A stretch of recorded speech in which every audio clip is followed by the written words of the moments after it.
Now, later this year, Americans go to the polls to decide who will be their next president. And the decision could have a profound effect on the rest of the world. Tonight, we're looking at what a Donald Trump presidency could mean for Africa. Trump is the brash billionaire who has shocked commentators around the world. He's effectively secured the Republican nomination despite being accused of rabid racism and misogyny. Trump will likely take on Hillary Clinton, who's emerging as a chosen candidate amongst Democrats. So I don't know if you can see, but behind me we have pictures of these two and my two guests coming to you now. But firstly, who would you prefer? Trump, who sounds nothing like a politician, Clinton, not universally trusted, but more easy to predict. Well, to discuss, we're now joined by Brooke Spector, Associate Editor of the Daily Maverick, and Owen Nkomo from Nkunzi. Welcome to you, gentlemen. I first want you to get it out on the table. What do you think of that man, Trump, because he evokes emotion? Let's start with you, Owen. What do you think of Trump, and what do you think of his chances? Look, he's a very interesting man, and I think that what's out there in the open is the side that is very brash, very rude. He hasn't said a lot of nice things about anyone out there, in fact. And actually, ironically, he's said quite a few nice things about Hillary Clinton. He's got a relationship with the Clintons. And so I really think it's going to be very interesting, in my view, what happens in these elections. But what I can say is that I don't think many people predicted that he would go this far in these primaries.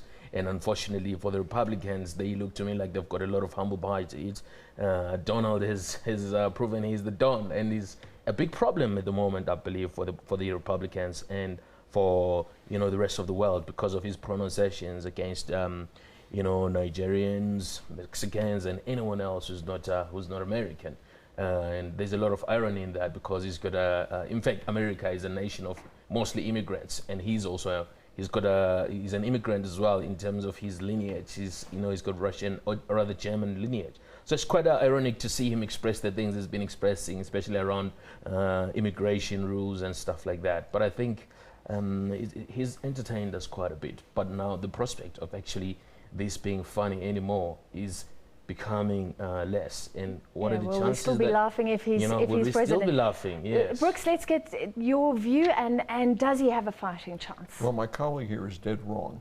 He said most people didn't predict Donald Trump's ascendancy. Nobody predicted it except for one person on the planet, and that was Donald Trump. What he's done, though, I mean, and we need to understand what he's managed to do. He's taken this outsized celebrity personality that he already had from 10 years of The Apprentice, the reality show television program, and transferred it in whole to the political arena.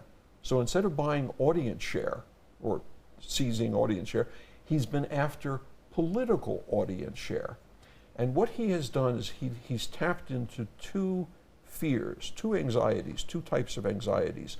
On the one hand, there is what I call the demographic challenge. The country is changing.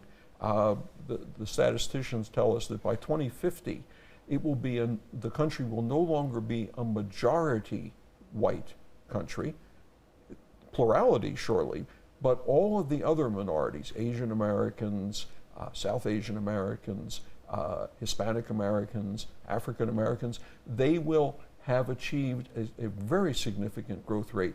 And to some people, not everybody obviously, but to some people, this is a profoundly unsettling experience. Stop picking your words so carefully. As an American citizen, I understand you still are, does it terrify you? Well, it terrifies me if he wins. I mean, I won't quite do what Samuel L. Jackson did, which says, I'm never coming back and I'll become a citizen of another country. But what does terrify me is that he's managed to manipulate this demographic fear together with a real fear of globalization. It's true, jobs have been exported, but they've been exported from lots of places. They've disappeared from the industrial heartland. They're never coming back, no matter what he says. But because he is playing to anxieties and fears rather than hopes or aspirations, it is a very, very unpleasant way to carry out your politics. He smiles and laughs a lot, but his message is profoundly unpleasant. Okay, so because of globalization, what happens in America affects us. So we've seen that in the Rand, we've spoken about that before. Owen, has he laid out any policy plan for Africa at all, in your opinion? He has. He said he's going to send all Africans out of America. That's what he said. He said all Nigerians out, all immigrants. He's going to kick them out. He's going to build a wall between America and Mexico. He's, you know, it's to me like, I don't know if he's got political maturity at all, and I don't know if he understands diplomacy. I don't know if he understands the relationship America has with China. You know, he's been speaking out loudly about how the Chinese government is ripping off America, and I think it doesn't understand how impactful the Chinese involvement in the U.S. economy is. And if he were to be president, I promise you, I think there'll be a whole lot of people that will not like to do business with America.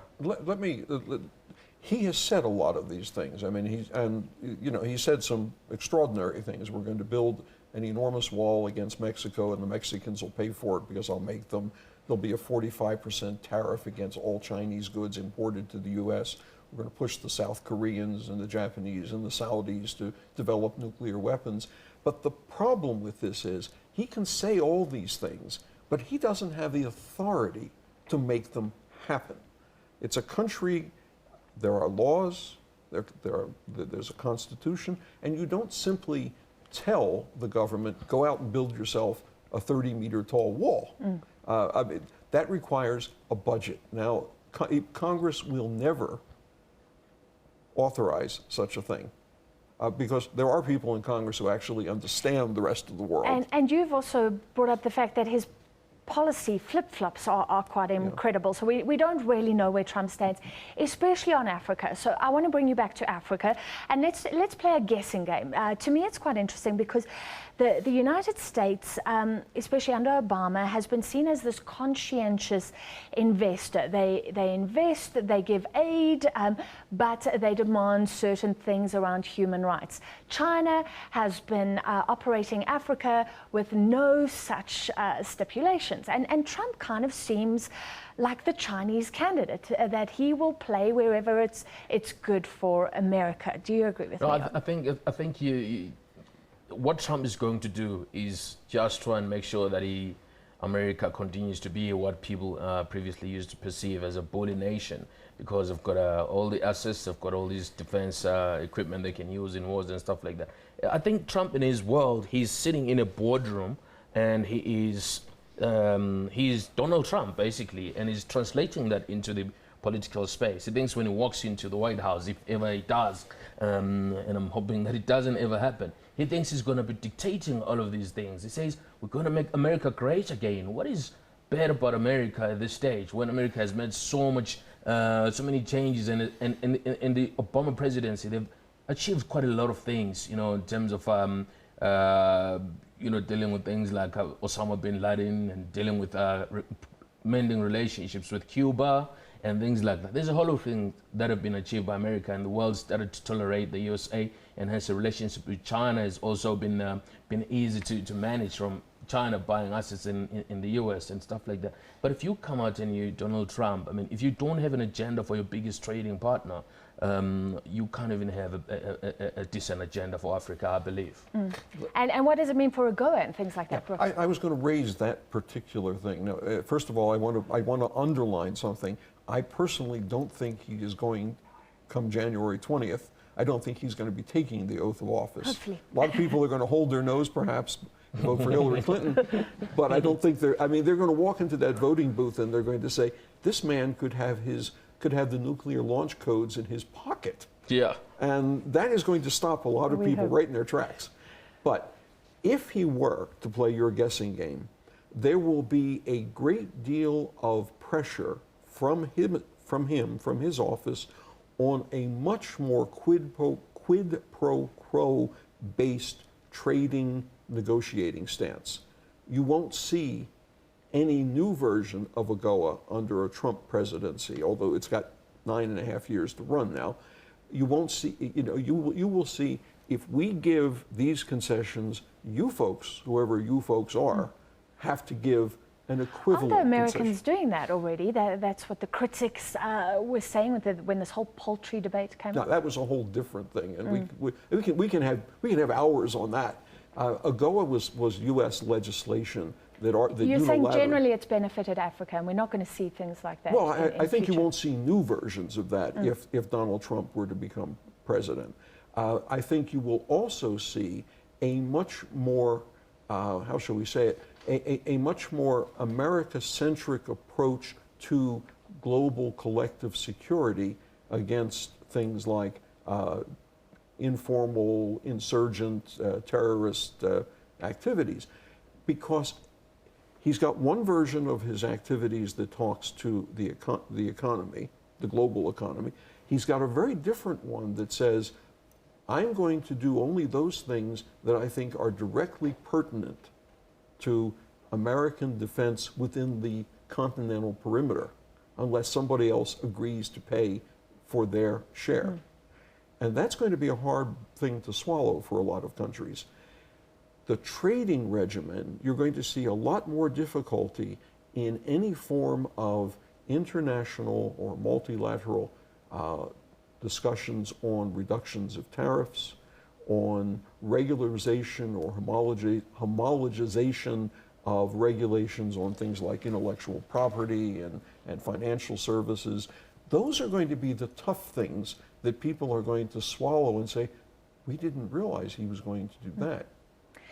So I found something where we don't actually have the bite, but somebody asked him what he would do about the Somali pirates. And I thought this was funny to throw in. He said that he'd wipe them off the face of the earth. He'd help us in that way.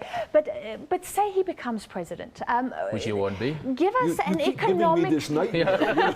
Say this nightmare happens. Give us an economic reaction. Somebody was joking the other day saying, well, it would be wonderful for the rand because the dollar would take a dive. No, look, I think it'll be a very trying time for world markets if Donald Trump were to be the U.S. president. Firstly, I think you will get anti-America sentiment coming through. You're going to find businesses thinking twice about going to America to set up business there, and you're going to find other countries retaliating in terms of any policy changes that may be perceived to be, non-universally accepted, just because Donald Trump has taken presidency in the USA. And I think for the developing world, it's going to be more difficult to negotiate favorably with the U.S. government for any agreements going forward. But I promise you, I agree with my colleague here that there's no way that Donald Trump is going to be sitting in the White House. Unfortunately, we're out of time. Quick last word. Right. I mean, the one phrase that I ask you to think about and ask your listeners and viewers to research: Smoot-Hawley tariff. Let's end with that. Smoot-Hawley tariff. I'm going to go find out. Thank you very much. Brooke Spencer from Daily Maverick, Owen Nkoma from Nkunzi. Great to chat.